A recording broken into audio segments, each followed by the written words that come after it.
Well, hello everyone, and welcome to a new episode of the Foreign Language Teaching Series. I'm Anton Garcia Fernandez, coming to you from Jackson in the state of Tennessee, right here in my home. And today we're going to be talking about somebody who has ample experience as a teacher, but also as a translator and an interpreter. He's just gotten his master's in translation. Nearly finished. Nearly finished, very close. Should be finished so in June. we are pretty sure that's going to happen, and so very excited about that.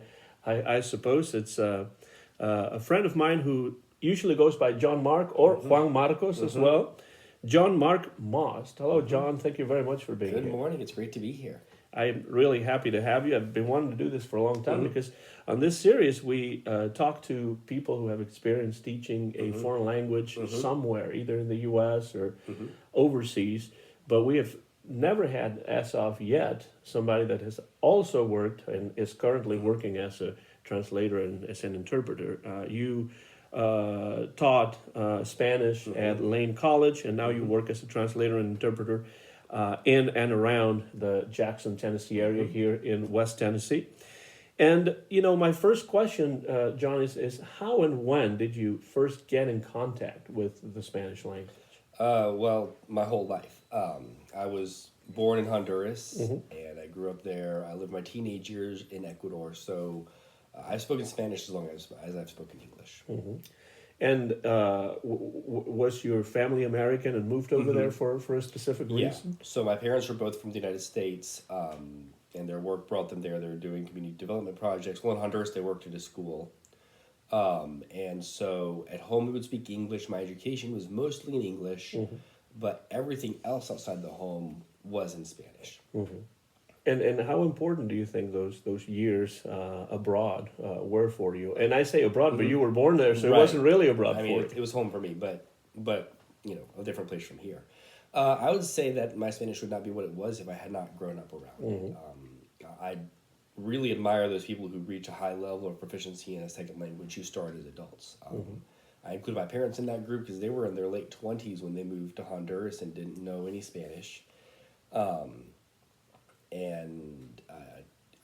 know people who've done it. I can't imagine reaching a high level of proficiency completely starting from scratch as an adult. Well, how different was the life that you remember in Honduras from what your life would have been like in the United States? Oh, probably very different. It's something I think about sometimes. We lived in a very rural area of Honduras,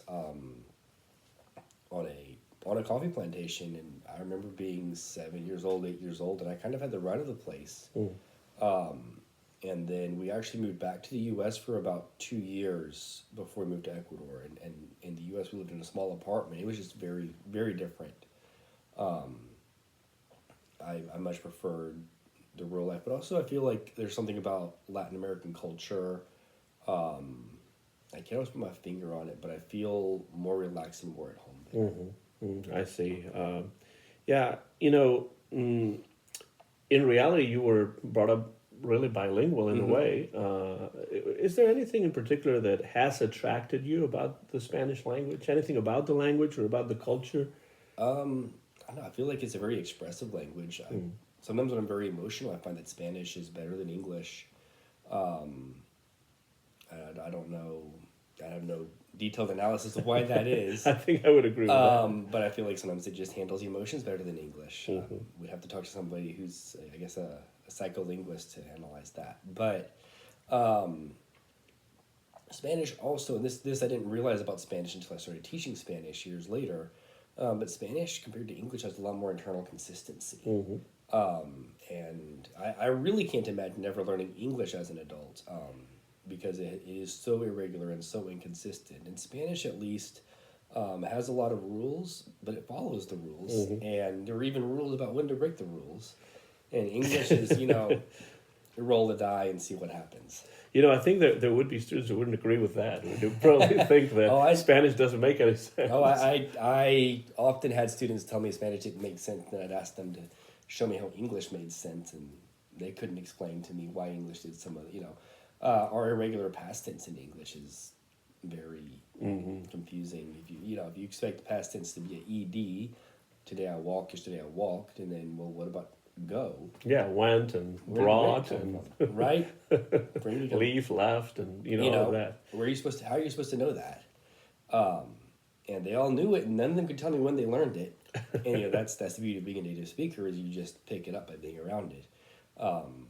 But for somebody learning as a second language, I think Spanish does have a huge advantage that it is very internally consistent. Mm-hmm. Now that you mentioned the past in English, as a student of English as a second language, Spanish and Galician being my first two languages, I just had to learn a list of verbs, and we were tested on them in school, so the past of go, and you had to say what it was, and not just the past, but the participle as well. So I do agree that I always tell the students that each language has its challenges, and they're not all the same, really. So that's part of the learning process. Well, then also English has somebody with a PhD in English. If it's an English word they have not seen before, they will not know how to pronounce it until they hear someone else say it. That's true.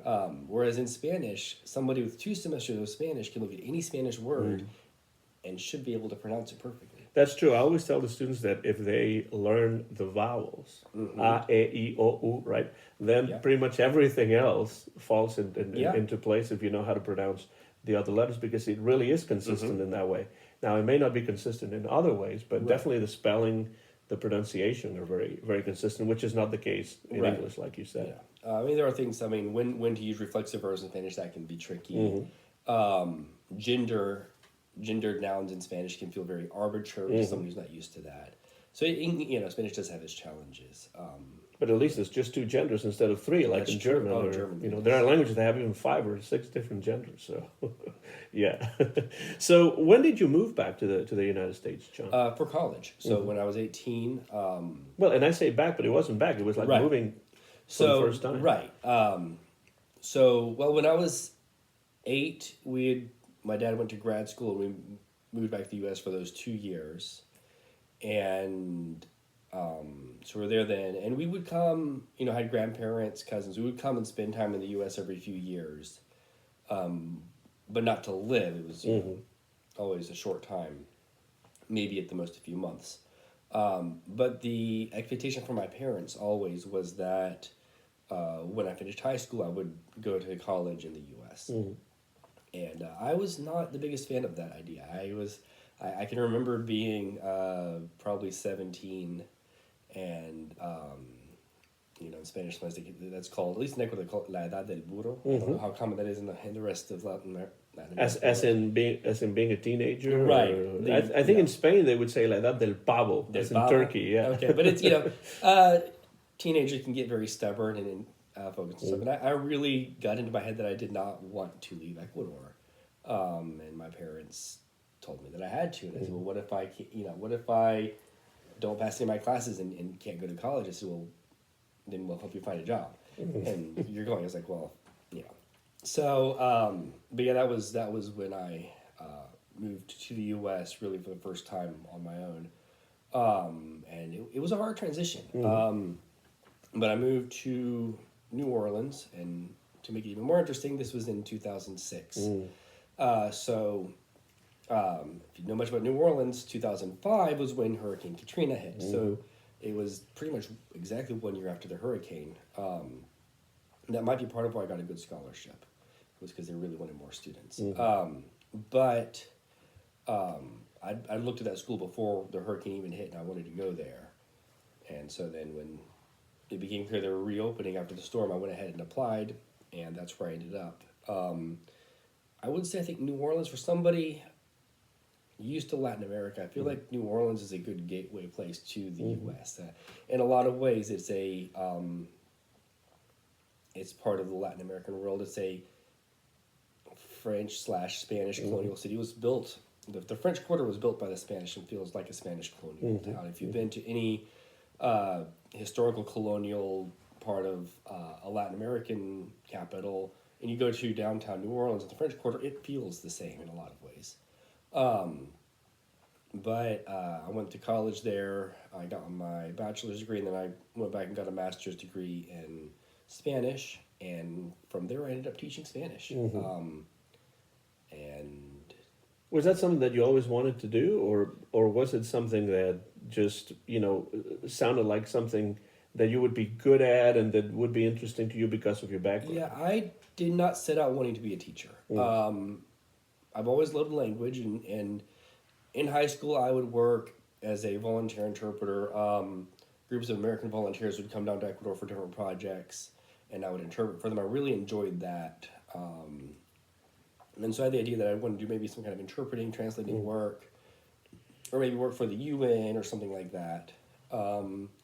My senior year of undergrad, I took a linguistics class, which was very interesting. It was dialectology. So just the class about all the different dialects of Spanish. It was a very wonderful class, and that professor talked me into coming back and getting a master's in Spanish. And so then when you graduate with a master's in a foreign language, and you're looking, well, what can I do now? And the doors opened up for me to teach Spanish at a local community college, and I kind of was on that track for about the next 10 years. I taught at the community college for a couple of years. I taught ESL in elementary schools in New Orleans for a couple of years. And then I moved to Jackson, Tennessee to teach Spanish at Lane College, which is a small... And not too far from where we are right now. No, it's really right just down the street, street, basically, yeah. Right down the street. And I taught there for 6 years, and then ended up going back to interpreting. I say going back because I did it in high school as a volunteer, but also during that whole 10 years that I was teaching Spanish, I also, because when I first started teaching, I was an adjunct, so it was part-time, and at one point I was working, I think, 3 part-time gigs at 2 different community colleges, and then I was working at elementary school, and so I would also pick up work as a medical interpreter. And it wasn't always very consistent, maybe 1 appointment a month or twice a month, just as I could fit it around my schedule. But I always enjoyed that. And it was something that I felt I was good at and was very rewarding. And during the pandemic, so the college I taught at here in Jackson, I don't want to speak ill of them, but it was not the best fit for me. And a big part of that was that Spanish was not a major. The foreign language department existed just for the gen ed requirement. And so none of my students came wanting to learn Spanish. They came to learn music or criminal justice or mass communication or whatever the case may be. And my class was just an obstacle to them. And so that was... could be frustrating sometimes because I'm like, well, Spanish will be useful to you. You should learn Spanish. And a lot of times they just kind of resented that it was an extra requirement on them. And during the pandemic, when everything went virtual, that got particularly just very frustrating and discouraging for me. And I think for a lot of people trying to do everything virtual and trying to figure that out, it was just a time of reevaluating what do I want to do. And I realized that interpreting and working with translation, moving back and forth between the languages was really what I loved. And so I started jumping through the hoops to get some more credentials and that to be able to expand my work. And that I reached out to the local hospital here and got on their list of freelance interpreters and started picking up more work from them. And then I started the process of becoming a court interpreter, which is basically a series of exams. And it worked out because that's ended up being...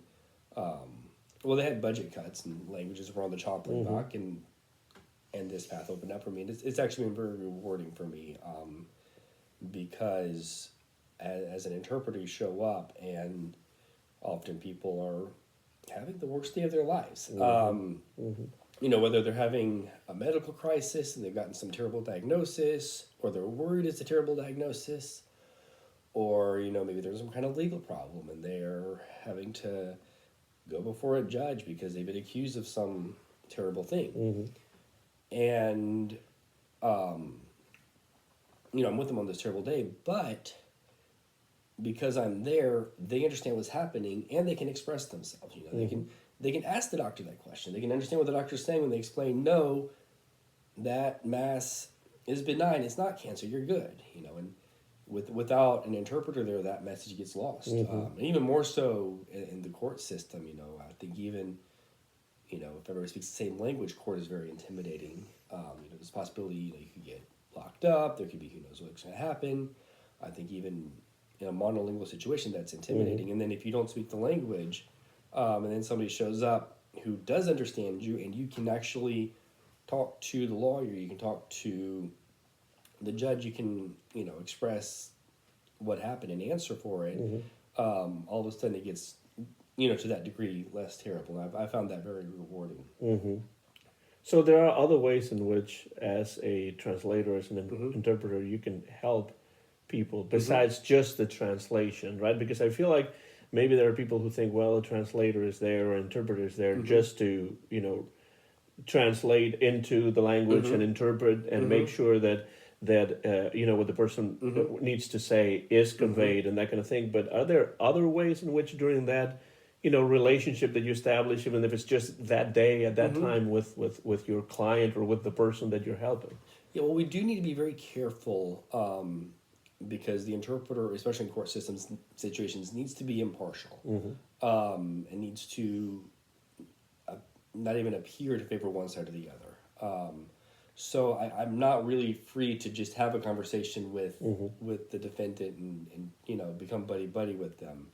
But I do actively look for things that they're not understanding and things, because not only is there a language barrier, but the court system here works very different than it might in the country they're from. So also what I will do, and I'm careful how I do this, but I might mention to the attorney, I don't think they understood that. Could you explain that in a little bit more detail? And kind of who I do kind of end up having a better relationship with long term because I see them over and over, or a lot of these attorneys, and then walking out of the courtroom, sometimes I'll be like, hey, by the way, this concept often gets misunderstood. Just be careful to explain this in more detail. One that I've noticed, just as an example, in this country, we have a thing called bail, where if you've been put in jail because you're accused of something, but it's not been, your case hasn't been settled yet, often the judge will give you amount of money. If you pay this money, you can be free, but it's not a fine. It's you're putting that money up as a promise that you will come back, and if you do come back and do everything, at the end, they give you your money back. And if you don't, then they confiscate the money because you failed to show up. But I've run into situations where I think people misunderstood and thought that, oh, this amount of money, this is the fine for what I did wrong. If I pay the fine, I get to go free and it's over. And so just helping the attorneys know, or the other thing, like I'll often advocate for documents to be translated. Because there's certain forms and information they hand out, and you hand a sheet with a bunch of words in English to someone who doesn't speak any English. Well, that's just a piece of paper to them. And so another thing I've done where I've advocated for these resources to be available. If I know that the next county over has that in Spanish and this one I'm in doesn't, I'll connect the people with each other so they can share the Spanish version of that document. So some of those documents are already available in Spanish, but many are not yet. Right. Yeah, some are, some aren't. And sometimes, one county has gotten a Spanish version of the document, and then the next county over, they get a Spanish defendant twice a year, and so they don't even have a copy on hand. So kind of helping make those connections happen, I think ends up, it's not officially part of my job, but it ends up making and everybody appreciates it because they want people to understand the information you're giving them. I feel like there are many Spanish majors, John, especially in this area, who become Spanish majors because they're passionate about the language. Maybe they want to teach, but there will be some majors who are not necessarily interested in teaching. And so I feel like a lot of majors think that if I am a Spanish major, I'm going to end up teaching no matter what. And so that was another one of the reasons why I wanted to talk to you, because there is a bunch of types of work that you can do with Spanish in this area and all over the United States that does not include teaching. Well, and I think a lot of careers really would be interested in bilingual employees because it's great to have an interpreter, but it's even better if you can speak directly to someone. So I know of, in West Tennessee, excluding Memphis, I know of, I think, 2 bilingual attorneys. Mm-hmm. Only 2. And I know of a couple other attorneys who have bilingual staff. Mm-hmm. And so if you're a Spanish major and then you go into law school, that could end up being very...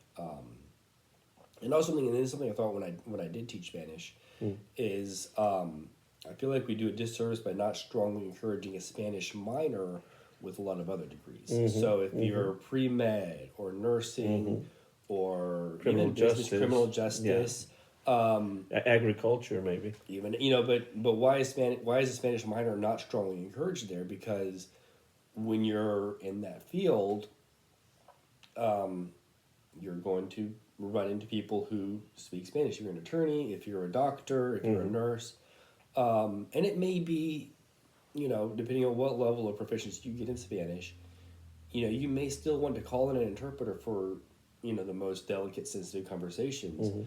But if you can talk to someone, find out their name, and get the understanding of what the situation is, and just be able to greet them in their language, that goes a long way towards them feeling welcome and like you are, whether you're an attorney or a nurse or whoever, that you see them as a person to connect with them.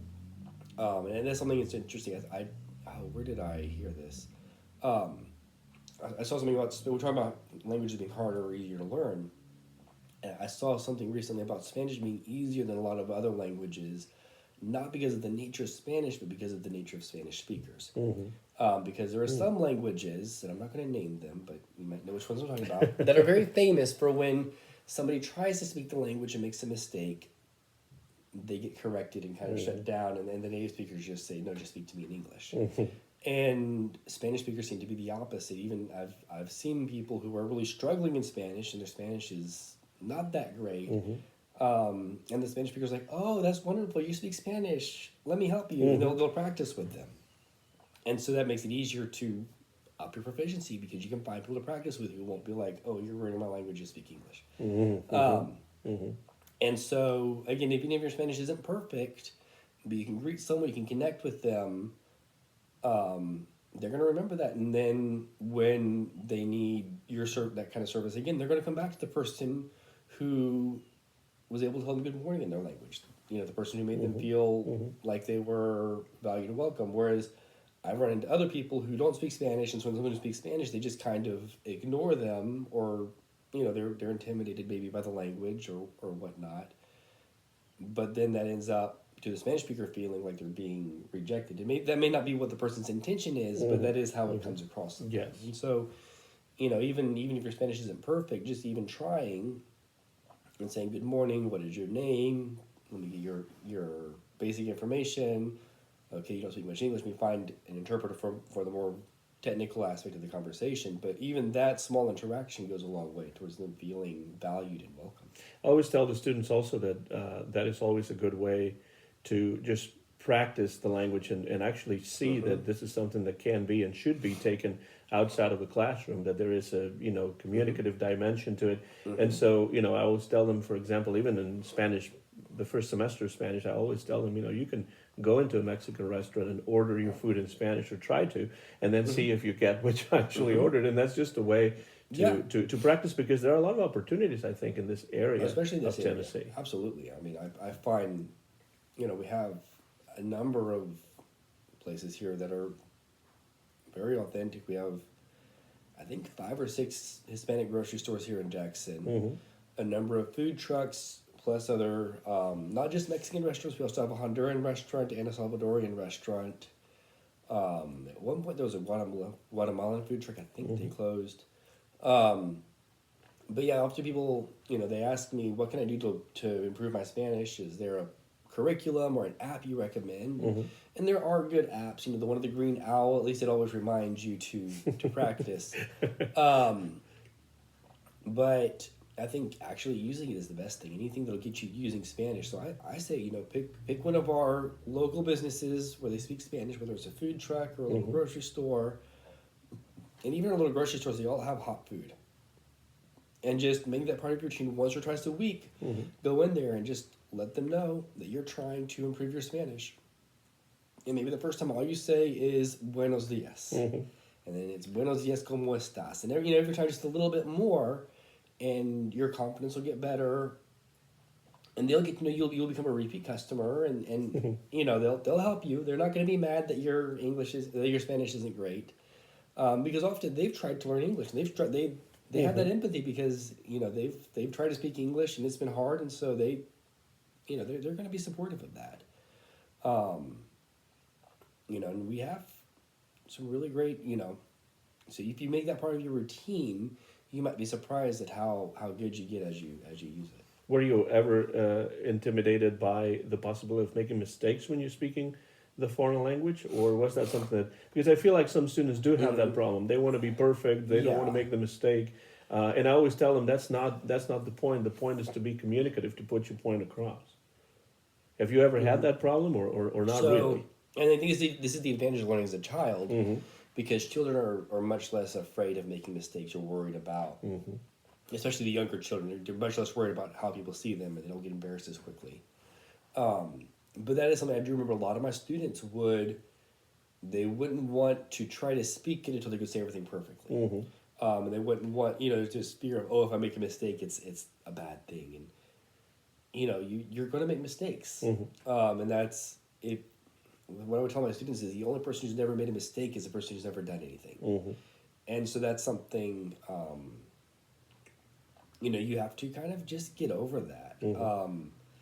I've heard people joke that having a drink when you're trying to practice a language helps. And, we joke about that, but I think there's a grain of truth in that because, if you can lower your inhibitions and reduce that anxiety about, oh no, what happens if I get it wrong? Because what happens if you get it right? What happens if they do understand part of what you're trying to say? And the other thing, so if this is a test or a graded assignment, yes, mistakes might affect your points. So, but if you are telling somebody good morning and trying to buy, a plate of food, what's the worst that can go wrong? Like, yeah, you may get something else. You might, you might get eggs over easy instead of scrambled, or you might get something different, but it's not like it's going to be the And again, just I think that being willing to put yourself out there, I think that is, I think probably the first semester, the first 2 semesters of Spanish might be the hardest ones because you have to get over that hump.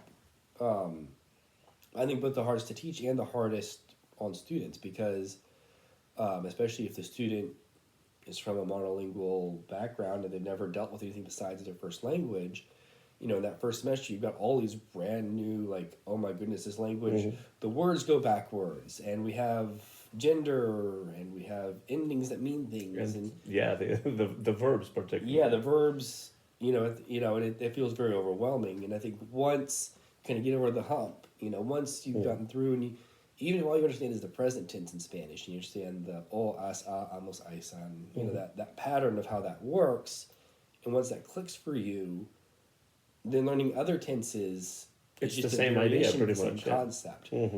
And so, I think getting through that and just because you can feel overwhelming, oh my goodness, everything's different, everything's backwards. I'm never going to get this.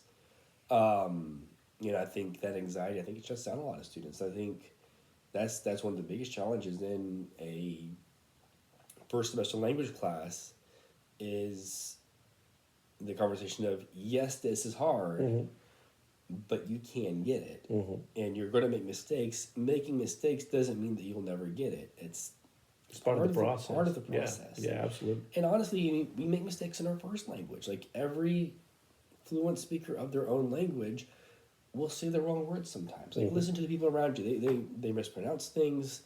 They will slip up and say one word when they meant another. They'll use a double negative or something. Use a double negative. These things happen, and we're very used to hearing those mistakes. We don't even notice them usually because it's natural. When someone's learning language, they're going to make more mistakes. It's more noticeable, but it doesn't mean, the goal should be to communicate. If ideas are moving back and forth, you're on the right track, and it's, practice makes permanent. The more you do it, the better it's going to flow. In what ways do you think that your experience as a teacher has helped you as a translator and interpreter, if any? I would say that I learned more about Spanish grammar from teaching Spanish than because there were a number of things that I knew because I grew up around it. It was instinctive, but I didn't know what's going on with this, and so I think, and then when I went, because in the exams there were, I think my Spanish got better from teaching it. I kind of noticed these patterns and realized, caught things that I hadn't realized before. I also think it kind of just improved my awareness. I spoke Ecuadorian Spanish because that's where I grew up. But, as I'm teaching it and I'm using materials from Mexico or from Spain, it kind of, I think, broadened, and the thing is sometimes, and this will trip people up, but sometimes the most basic things in Spanish will have a million different, but a different word in every country, what's the word in Spanish for popcorn? Yeah, that's right. Palomitas or pochoclo or canguil or canchita. And, as an interpreter, I never know what country the person's going to be from. And so, I need to use the Spanish word that's most neutral, that they're most likely to understand if I don't know where they're from. But also, they could use any word. And so if they use a word like cambur, I need to know what cambur means. And so you have to look it up and you have to learn it. I mean, if I'm allowed to, hang on, what is that word? I can. But if you do that a lot as an interpreter, it kind of looks bad. I myself don't know what that word You don't know what a cambur is, right?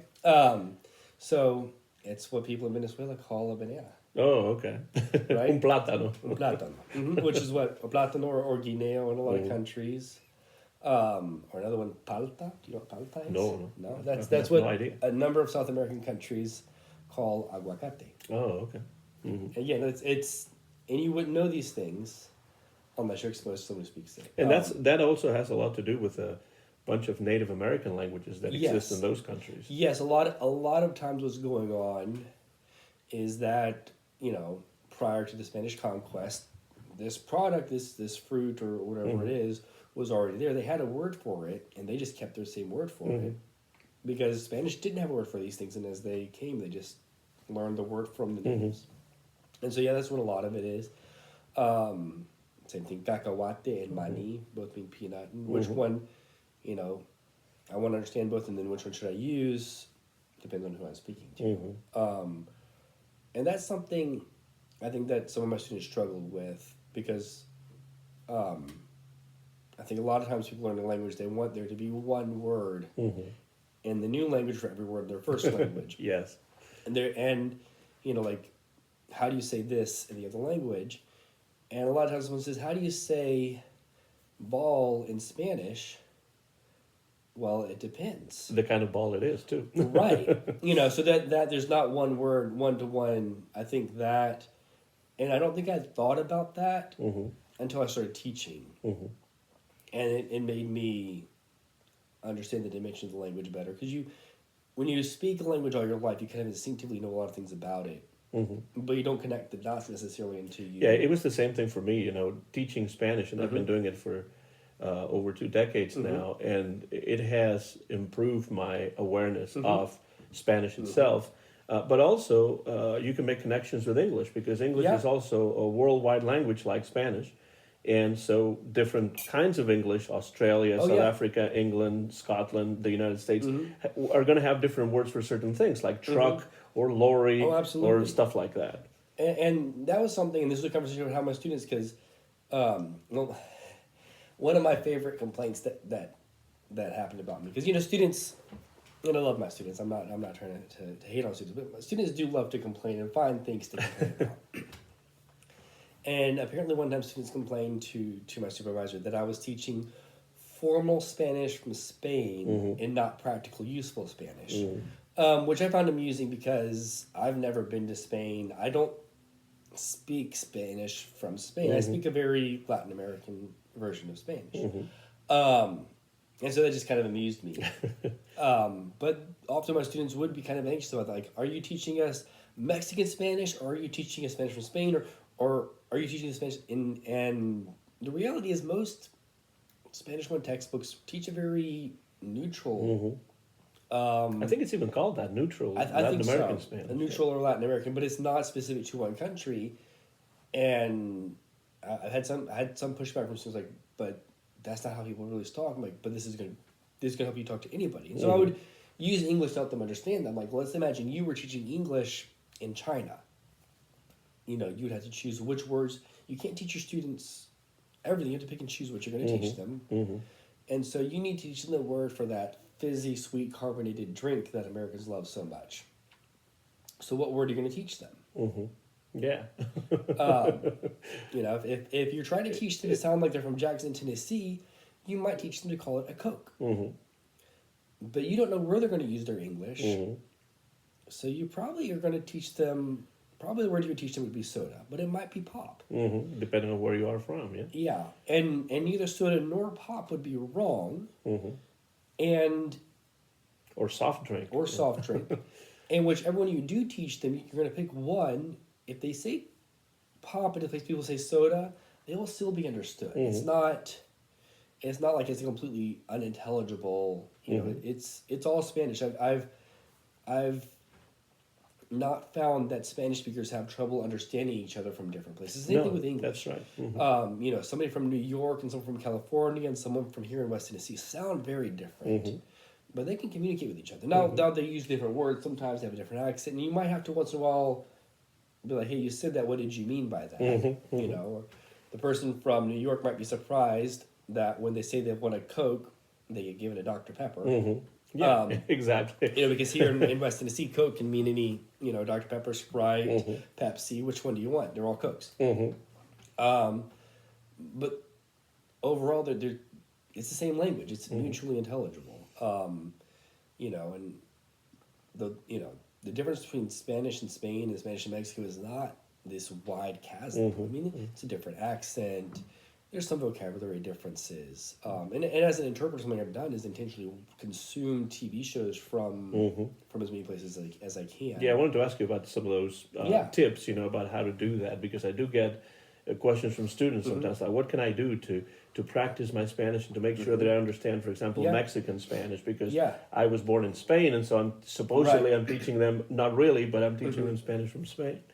Right. So, you know, in language acquisition, I think the phrase is comprehensible input, right? So language at the level you can understand it. I think, you know, today we have technology, we have streaming, so we have like Netflix, Amazon Prime, Hulu,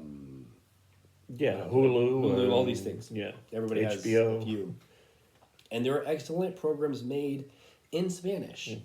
And so, and we talk about the difference between Spanish from Spain and Mexico. They're not that different.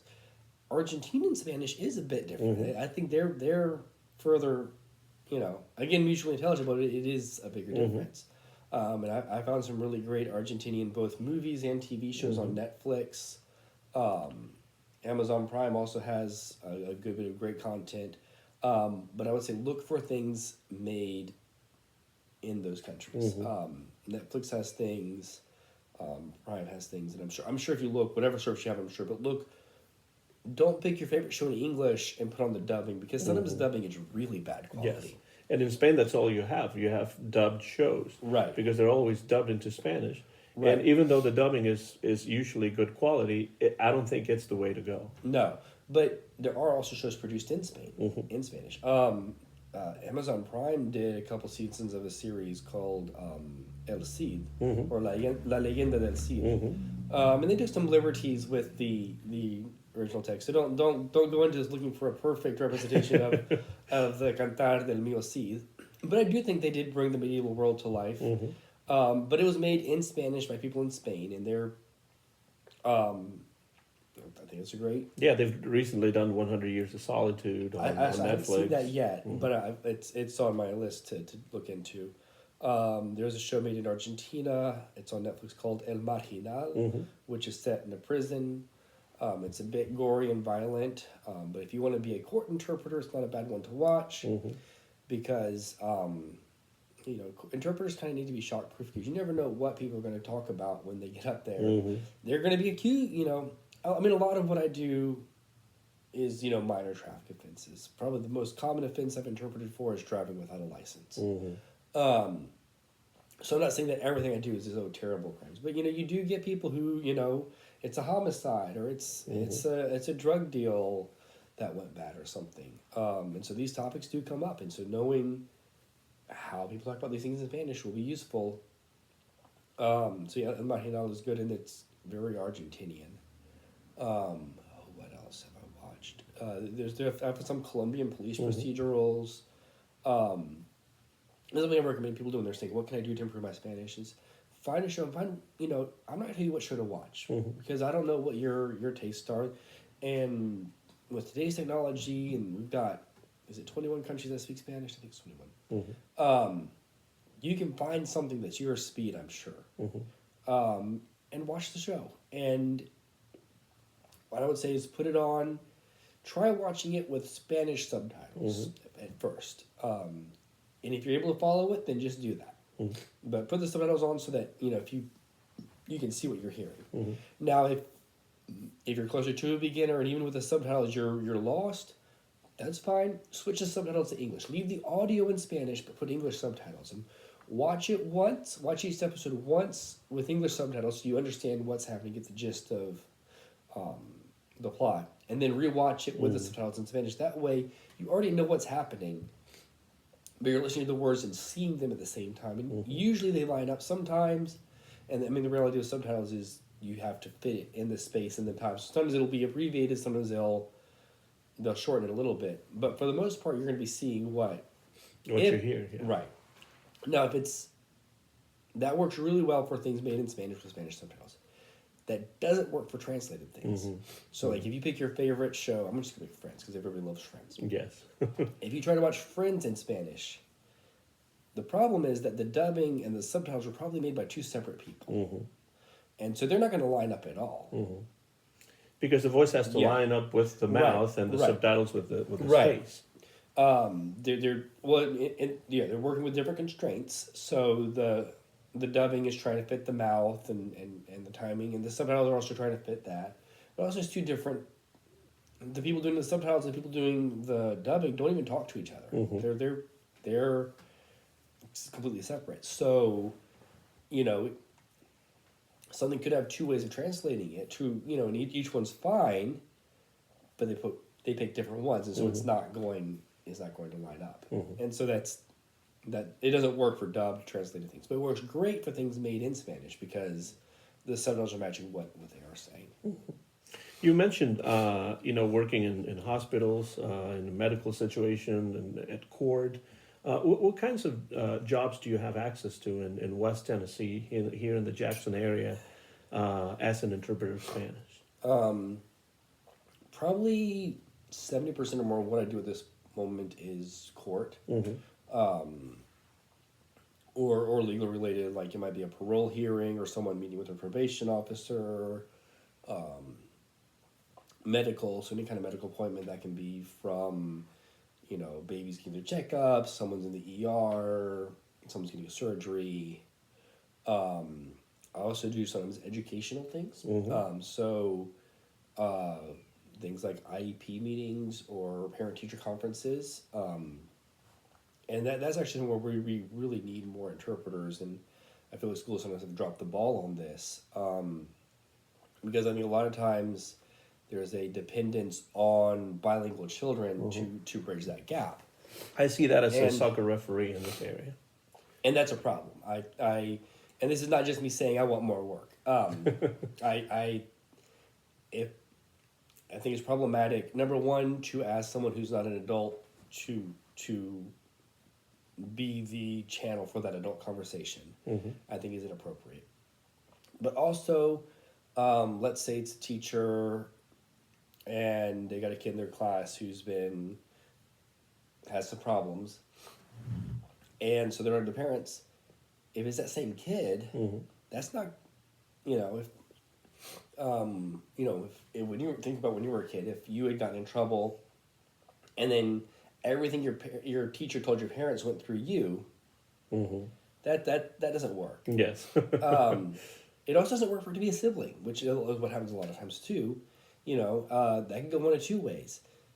Either the sibling might cover for their brother or sister, or they might throw them under the bus, but they're not impartial.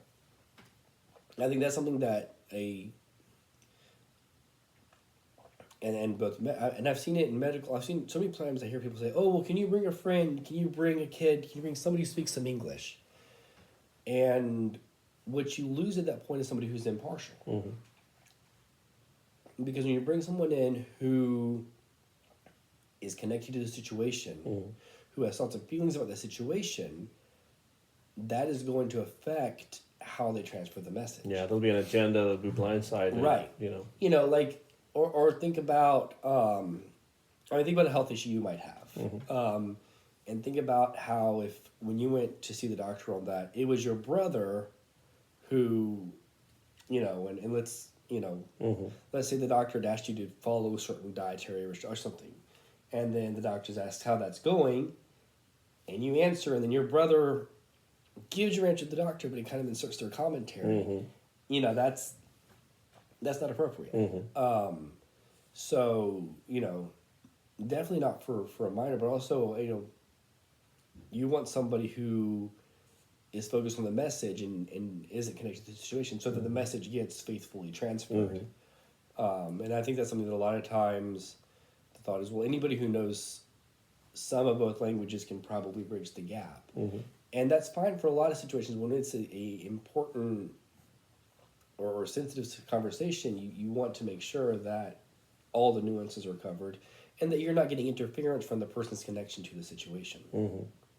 Yeah, I totally agree with that, and I think that's important, and it looks like there is a need for more interpreters and translators in this area. Let's say that you are a Spanish major from any of the universities in Tennessee.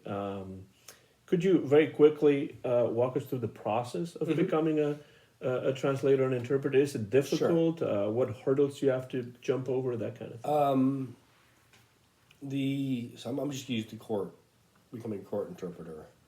So you have to first, there's a workshop you have to do. It's like 16 hours. So that's not too hard. And they usually do it over Zoom over several weeks.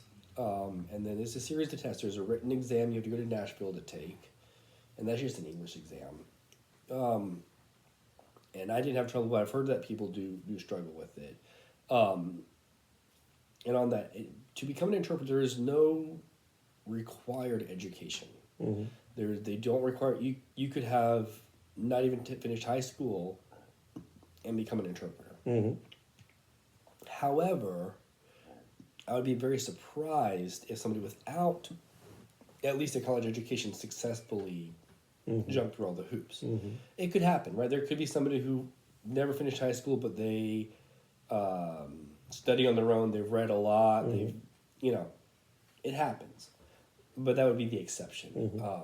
So you have to pass the written exam. You have to pass an OPI, which is the oral proficiency interview. That's over the phone. And you have to do that for both languages, so both English and, in my case, Spanish, but whichever language. And you have to score, it's out of 12, and I think you have to score at least a 10. And that is a very, there are a number of people who can't even pass that. That's kind of a roadblock that a lot of people hit. The OPI. And that's not measuring your ability to interpret, that's just measuring your ability to have a conversation in each language. It's a phone call and you talk about whatever topics they bring up. My students are aware of those because the majors have to take an OPI as part of their exit exam, and minors are encouraged to do it as well. Is there a expected level, or is it just for their own reference? It is. We sort of have an expected level, but it's mostly for their own reference, so that they can show to employers, future employers, that they actually have taken this exam and that their level at that point was X or Y. So there's an OPI, and so the point that you pass the OPI and the written exam, and you have to get background checks. At that point, they will let you work in the courts as what's called a registered interpreter. And then to be certified, and I want to be upfront, I'm not yet certified. You have to pass what's called the oral exams. And that's, these exams have, I think, like a 24% pass rate. They're very challenging. And it simulates being in court. It has 3 parts. And so there's sight translation, which is you're given a document in one language and you read it out loud in the other language. And you do that in both directions. I found that to be the easiest because you have the document, you actually have a chance to read it to yourself before you go. And so you can kind of see, you can follow it. And think about what to say. Then there is simultaneous interpreting, which is, and this happens a lot of times in court. Just imagine the person accused is sitting there while their lawyer and the other lawyer and the judge are all discussing the case and talking about it. The interpreter sits next to them, or they may use an earpiece, but the interpreter, in real time, as that conversation happens, repeats everything. And neither the judge nor any lawyers involved, they're not stopping for the interpreter to repeat. You have to, while they're talking, keep up with them. It's a little bit like at the United Nations. Yes, the United Nations is famous for doing that too. I think that technology got developed originally for the Nuremberg trials. But that simultaneous, that scares a lot of people because you have to be able to listen and talk at the same time. And that takes some getting used to. But you don't have to do that necessarily, or is that part of the exam? Yes, you do that is one of the 3 sections. There's sight translation, there's simultaneous. You have to be you have to do that, and then the one that I still need to pass is the consecutive section, which sounds easier. So consecutive is, think about a conversation between 2 people. So one person says something, and then you would repeat it in the other language, and then the other person responds, and you repeat it. And that's what I do a lot of in the real world. But on the exam, they have some longer statements, and so where I've, it's a note-taking memory challenge. It's not because it's not just measuring your ability to speak both languages, which is foundational. That's you can't go anywhere without that. But you have to also be able to listen to everything someone says, hold in your brain, and then repeat it back in the other language. And you can take notes while you this can is take happening. notes, yes. So I guess knowing shorthand would really help. Knowing shorthand probably would be useful. A lot of interpreters have kind of their own combination of symbols that they use. There's no standard system. Everybody kind of uses what works for them, and a lot of it is learning what are the things I'm most likely to forget. Because some things I'm not going to forget. So I'm really just trying to write down the things that I need to remember, because I don't need these notes tomorrow. I need these notes in 10 seconds. So it's, numbers are a really easy thing to get wrong. Especially if there's multiple numbers in a sentence. So numbers and just keeping the sequence of what's said right. So I retook my oral exam in February 20th, I think. And I should be getting the results around the end of April. So I'm hoping I pass this time. But again, it's, there's the language skill, but there's also the memory and the moving back and forth between languages, which is a separate skill set that you have to develop after you have the language set.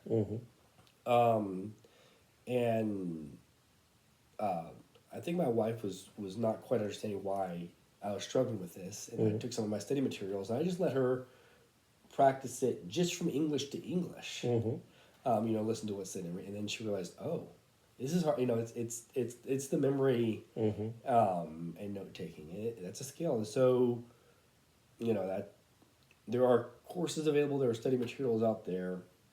Some are free, some are paid. But I would say, if you want to work as an interpreter, number one, get your proficiency up as high as you can in both languages, because as an interpreter, you literally are the voice of everyone else. So I'm the voice of the doctor and the lawyer and the judge. So, because I think there's one level of proficiency that's perfectly fine for most people, where you can say anything you need to say, and you can express yourself as yourself, and that's fine. And that's where a lot of people are, and for a lot of people, that's fine. If and you also know your limitations, and when you need to talk around a word, that's fine. But as an interpreter, I should not sound like me. As an interpreter, I'm the voice of the lawyer, the doctor, the defendant, and so I need to match what they're saying. And so you really do need that broader vocabulary and being able to shift register from formal to informal, because that needs to be maintained. If it's fine if when I'm talking with my friends in Spanish, I sound like, the guy who hangs out on the corner. There's nothing wrong with the informal register of Spanish, right? Or if you're, if you're from if you're a heritage speaker of Spanish and you're from a certain place and you and your family have a way you talk, there's nothing wrong with that. I'm not here to say that that's bad Spanish or wrong Spanish. But when it's a doctor speaking, or a lawyer speaking, or a judge issuing a sentence, it should sound like a judge issuing a sentence. It should not sound like your uncle who's had 3 beers ranting about something. You need to sound like, Got to be aware of the register. Right. And so that's something that vocabulary helps a lot with. And that's also why I think watching a lot of different programs and just how do professional people sound? How do what are the words used in these situations in Spanish? Because that's what is appropriate to use there. If the judge says, "Do you plead guilty or not guilty?" I can't repeat. So, are you saying you did it or that you didn't do it? Yes. There's nothing wrong with saying did you do it or you didn't do it, and it's also quite likely that in my conversation with their lawyer, and then the lawyer might ask them that. Yes. And the lawyer might say, "Did you do it or not do it?" And then I can say, "Did you do it or not do it?" But if the judge says, "Do you plead guilty or not guilty?" I need to match. You have to be faithful right. to what he said. Yeah. Exactly. And talking about being faithful, I think as a translator interpreter, being faithful is important. You have to be faithful to the speaker. You also have to be faithful to the listener. And that's the balance that you have to keep, because you need to be true to what's said and the message being said. You need to do it in a way that is true to the person receiving it. And faithful to the content, but also the form. Right. Yes. So. Oh, yeah, the form. And the person receiving it should understand. Now, this gets tricky because lawyers and judges also like to be ambiguous sometimes. And watching when they intend to be ambiguous, maintain that ambiguity. And that's also a whole art form itself. But yeah, so I think if someone wants to get into this, broaden your Spanish, level up your Spanish every way you can, and work on not just understanding any Spanish you might hear, but also the memory. If you want to practice simultaneous, you can do that with any podcast, and do it in both directions. Go from English to Spanish, Spanish to English, and just turn it on in your car. And as they're talking, just repeat everything. Great thing about that, you're in your car. No one's listening. No one cares.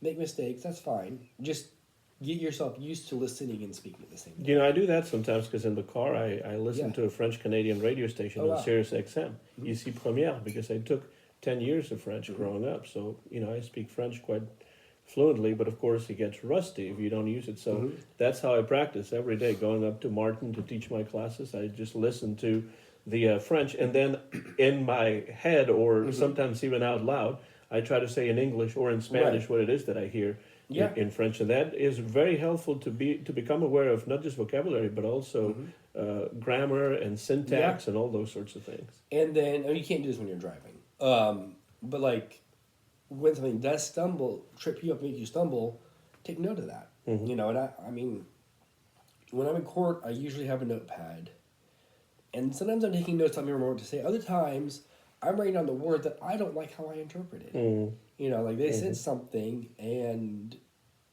I had a way to say it, but it just didn't. I feel like there's got to be something better. And then, you know, I get home and I'll check my dictionaries and I'll look online and I'll also I have a WhatsApp group of a bunch of other interpreters and we share things. So that, you know, because it'll happen. There'll be a phrase. It might be a colloquial phrase or it might be a term, and you know, you communicate the idea. But you're like, that wasn't smooth. That wasn't. And then you're like, okay, what's a better way of expressing that in the other language? And you look it up, you think about it, and you try to make it better. Well, this is really interesting for me because I have been teaching for many, many years, but I've never really worked as an interpreter. But to wrap it up, I just have a couple more questions, John. One of them has to do with, you know, you've been working as a translator and interpreter for a while here in West Tennessee, and I wonder, how do you foresee the future of this line of work in West Tennessee in particular, but maybe also in the U.S. at large? I don't think it's going away. I think, you know, we have a significant chunk of our population who has limited English proficiency, and I don't expect that to change. There can be sometimes negative attitudes towards it, but at the end of the day, when people want to communicate, you know, I feel like there's kind of two threats to the role of interpreting. And one is more social, maybe some xenophobia, some anti-immigrant sentiment. And the other is technology. And I know a lot of my colleagues are concerned about both of those. I'm not. Maybe I'm overly optimistic.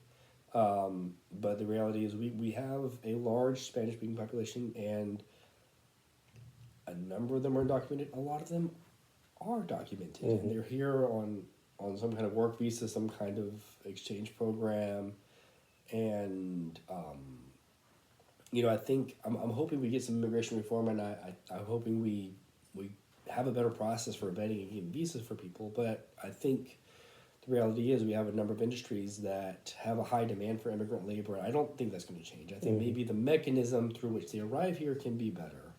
But having a immigrant population here, I don't think is going to change anytime soon. And then as far as technology, you know, AI, it's powerful. It can do some really cool things, but it also makes really weird mistakes. And is not good at recognizing his mistakes. And so I'm not worried, because something that I do that AI I don't think can do is I monitor for comprehension, right? If I notice, you know, because the educational level of the people with limited English proficiency varies. You know, sometimes I have somebody who maybe they have their PhD, but they don't speak English. Or I might have somebody who barely made it past second grade. And so there's also something where I'm, you know, again, faithful to the target, faithful to the listener. I'm watching. If they seem confused and not understanding, I will shift my register. I will, or, you know, if I realize there's been a misunderstanding, you know, and I hope this doesn't happen much, but it does, and then I say the interpreter wants to clarify. I've got a great example. So this was a case, and then somebody was talking about a situation they've been in, and they talked about somebody had been waving a puñal at them. How would you interpret puñal? What would you say in English? For me, a puñal would be almost like a dagger, like a small knife, but powerful at the same time. Right. So it's, you know, and dagger would be, you know, I think if you look in the dictionary, probably would come up as a first translation. But again, this person was describing, switchblade, maybe. You know, this person was describing a situation that happened in front of their home with another person that they were having conflict with. And so they said puñal, and, you know, puñal, for those who don't speak much Spanish, puñal means a stabbing thing. You know, it could be a dagger, but we don't use daggers these days, so I didn't think it was Yeah. a dagger. And again, I'm Dagger sounds more literary. right. than If we're anything. talking about a knight fighting a dragon, it was probably people don't use daggers nowadays for crimes, not usually. Especially not in the U.S. But it's the idea is it's a weapon that you stab with, and so the word that came to my mind was shank, which it could be. And then a couple minutes later, that same witness was being crossed over the attorney for the other side, and they said, "You just said it was a shank, but in your written statement you said it was a kitchen knife. Can you clarify?" And so I realized what had happened. The stabbing tool, the puñal, was in fact a kitchen knife. That's the person wasn't being duplicitous or using, It was just a semantic thing. right. So I said the interpreter wants to clarify. The word they said was amazing, but it means a stabbing thing, and that in this case it was in fact that it was not, and that was fine and nothing.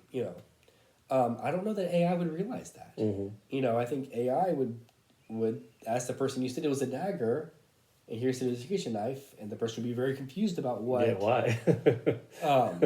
So it was not the weapon used, like the weapon that is used as being misconstrued or something. Right, and the person wasn't, because that does sometimes have people will change their story or they'll exaggerate, and that wasn't what was going on at all. But I feel like AI would not have picked up on that and been able to clarify that. And that happens, I know people don't understand, or I realize that something said, or I mishear something. Somebody was being asked questions, and I thought that the question was about a bong, and I misheard it was actually bond. No. Very different things. And I caught that and was able to clarify. And I think AI is very bad at catching its own mistakes, and very bad at recognizing when there's been a misunderstanding. And the social dimension, I guess, would be also kind of difficult to train in that way. It would. And AI has it. If you've ever tried to talk to AI, I have never tried, but okay. I've heard of people trying to do that. It's been a couple of years, but I asked it for my autobiography, and it gave me degrees and articles and books that I've never written. It sounded really good. It sounded really good, but the problem with AI with these things is you ask it for clarifying, and it buckles down on its errors, and it doesn't catch its errors. And I think that's, it's a powerful tool, I think, for written translation. A lot of what's happening nowadays is we're using AI, but then a bilingual person is proofreading it and checking it.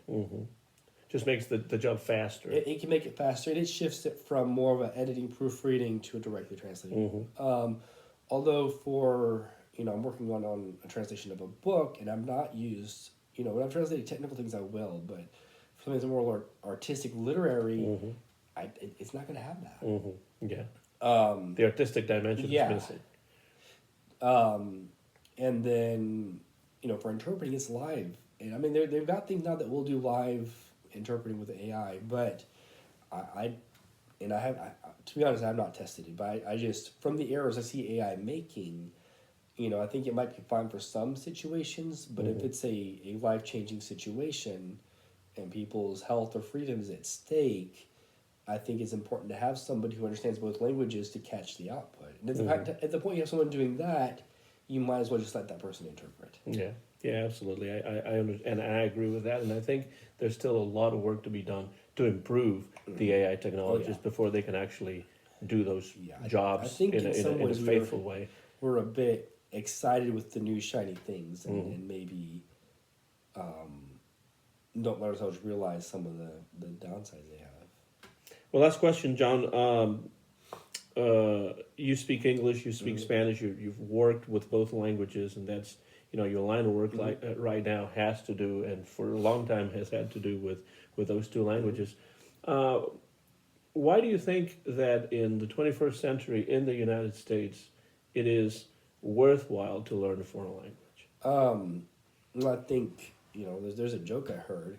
What do you call someone who speaks 3 languages? Trilingual. Trilingual, 2 languages, Bilingual. and 1 language? Monolingual. American. Well, but you could also say Spanish because there are a lot of Yeah, people no, in that's true. Spain A that lot of the Spanish speaking world is also monolingual, which also is American. For or British or yeah.